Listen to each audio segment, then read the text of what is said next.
It is on to day two at the 144th British Open, or the Open Championship, at St. Andrews. Some big names at the top, also some big names at the bottom. Here now is Ashley Mayo, senior editor at Golf Digest. Yeah. Ashley, good to see you. Thanks for having me. The big story, let's start right at the top. Dustin Johnson, who had that heartbreaking loss at the U.S. Open. He is 7 under. I mean, he sort of dominated this course for a while today. Oh, for the entire round. It was amazing At to least see. The first half especially. Yeah, definitely. And it was a big question mark. You know, what was Dustin Johnson going to do?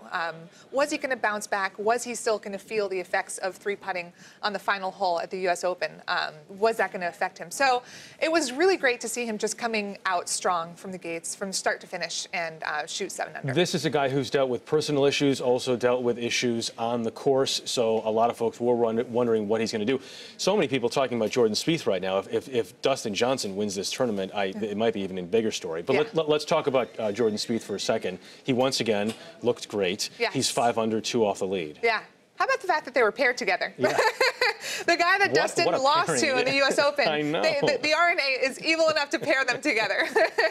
The television gods. Yeah, but Spieth is just out of control. You know, he's played 9 rounds now in major championships this year and has birdied nearly 33% of the holes that he's played in majors, which is insane if you really think about it. At 22 years old, or almost 22 years old, not even, he's won 2 majors, which Tiger didn't even do. So it's really kind of another level. It's fun to watch. Jordan is sort of taking a very technical approach to this course, whereas Dustin was sort of bombing it today a bit, right? Yeah, but Dustin can do that because he bombs it straight. Some bombers are all over the place. Dustin has this ability to hit it long and straight. He turned par 4s into par 3s today, which was fun. Let's talk about Tiger. Yeah. It started very bad for him and got a little bit better.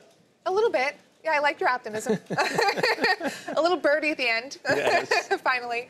Yeah, you know, if a player like Tiger spends 683 weeks at #1, then starts playing like this, it's a story. And it kind of has everyone scratching their heads, because what is happening?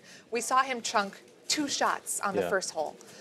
So no one really knows what's going on with him, but he's definitely still struggling. He looks good in the practice rounds, right? Yeah. And then he just lays an egg on the course right now, at least. Yeah.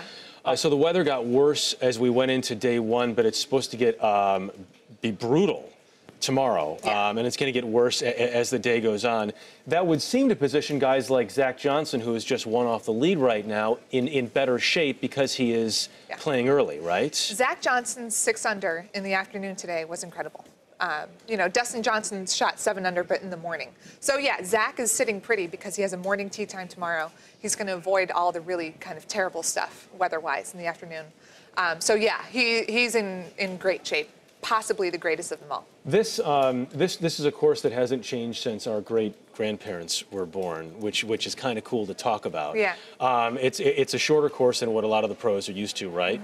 Mm-hmm. But it's one that if the conditions are right, guys are shooting in the low 60s, and if it's gale force winds, guys are shooting in the low 80s. That's links golf for you. It's all about the elements, because there's really no defense, or very little defense, if there is no weather to talk about. What else are we watching tomorrow? What other storylines are emerging from what you've seen?